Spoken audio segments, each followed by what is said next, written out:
مبروك لكل الزملكاوية المكسب على سموحة 3 بونت مهمين في مشوار الدوري، وما زال الزمالك هو تاني الدوري بعد سيراميكا كليوباترا برغم الظروف والمشاكل اللي هو فيها.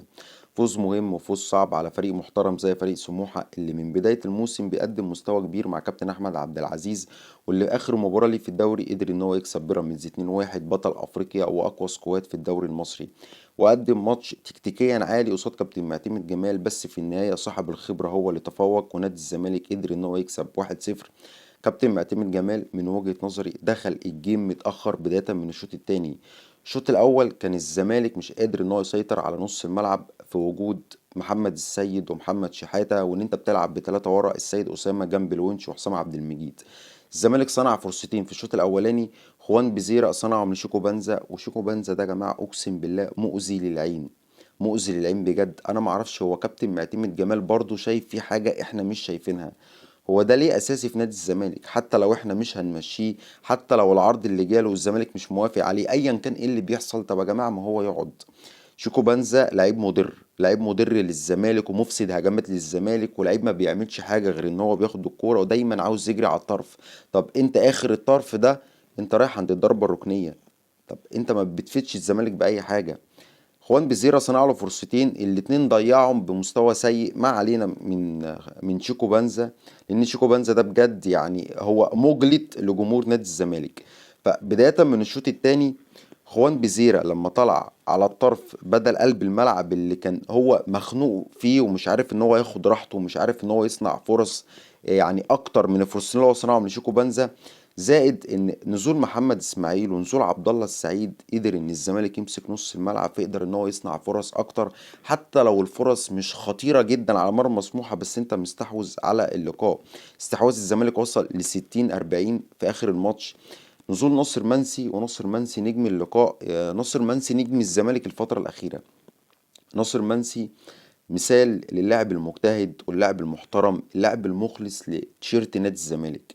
ناصر منسي مش أول مرة يتقال عليه هيمشي. ناصر منسي من 3 أسابيع كان المفروض إن هو هيمشي وإدارة الزمالك مش عاوزاه فهتوديه النادي المصري، فالصفقة بتعطل أيا كان إيه السبب. ناصر منسي كل مرة بيتقال عليه هتمشي وبيقعد من غير ما يعمل أي مشكلة، بس دايما بتلاقي ربنا بيكرمه وبيسجل هدف يكون منقذ لنادي الزمالك. فده أكبر مثال للاعب المخلص والمحترم والمجتهد. ناصر منسي من السوبر الأفريقي بيتقال عليه هيمشي، وجمهور الزمالك اللي كان دايما بيجي عليه وبيهاجمه فربنا بيكرمه وبيسجل هدف التعادل في السوبر الأفريقي. نيجي لنهائي كأس مصر نفس الكلام قدام بيراميدز، بيسجل هدف التعادل، وفي الماتشين أنا أخدت البطولتين من أقوى فرقتين في مصر وفي أفريقيا. ناصر منسي الموسم اللي فات كان طول الموسم دكة، وكان هداف الزمالك في الدوري، ولا مدير فني كان بيديله حقه، حتى جمهور الزمالك ما كانش بيديله حقه.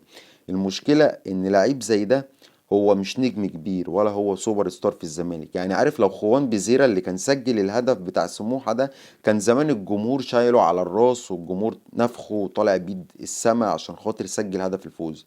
لكن ناصر منسي يمكن ملوش الشعبية الكبيرة او ملوش الصفحات اللي على السوشيال ميديا اللي دايما يعني دايما واقفة في ظهره وبتحمسه او بتشجعه، فهتلاقي ان الموضوع بيعدي عادي. ناصر منسي ده اهم لعيب في الزمالك في الفترة دي، لعيب مخلص ولعيب محترم ولعيب مجتهد ولعيب كل ما الزمالك بيحتاجه بيلاقيه. تحية كبيرة لكابتن معتمد جمال. كابتن معتمد جمال في فترة قصيرة قدر ان هو يلم اللعيبة، قدر ان هو يخلي فيه روح وعزيمة واصرار على المكسب في كل ماتش، حتى لو الزمالك ما بيقدمش احسن كورة وما بيقدمش احسن اداء. مش دايما الزمالك هيقدم احسن كورة في ظل الظروف دي، يعني هي الظروف دي اصلا كفيلة ان هي تقفل النادي. فما بالك انت بمدير فني قدر ان هو يجمع اللعيبة حوالين منه، قدر ان هو يشتغل معاهم بحب الزمالك، وان ده راجل من ابن من ابناء الزمالك، خلى اللعيبه تجتهد، خلى اللعيبه تحب بعض، خلى مفيش مشاكل في اوضه اللبس، رجع كل حاجه في مكانها. الزمالك بيكسب، الزمالك بيكسب من ماتش للتاني بعيدا عن ماتش زيسكو. وعاوز اقول حاجه بمناسبه ماتش زيسكو اللي الزمالك خسره، من المرات القليله ان انا بلاقي جمهور الزمالك كله مش زعلان من الخساره، كله بيتكاتف في ظهر كابتن معتمد جمال والفريق عشان خاطر الزمالك في الفترة دي بيمر بظروف صعبة وعنده ماتشات صعبة ورا بعض. بداية بقى من سموحة اللي احنا كسبنا سموحة، فعندنا كايزر تشيفز يوم السبت، فعندنا سيراميكا كليوباترا ماتش مهم جدا ولا يقل أهمية عن ماتش كايزر تشيفز اللي احنا لازم نكسبه عشان نصعد من بطولة الكونفدرالية لدور الثمانية. يوم التلات قدام سيراميكا كليوباترا. فكابتن معتمد جمال مش دايما هتلاقي الزمالك بيقدم احسن كوره، بس الروح اللي موجوده دي كويسه جدا.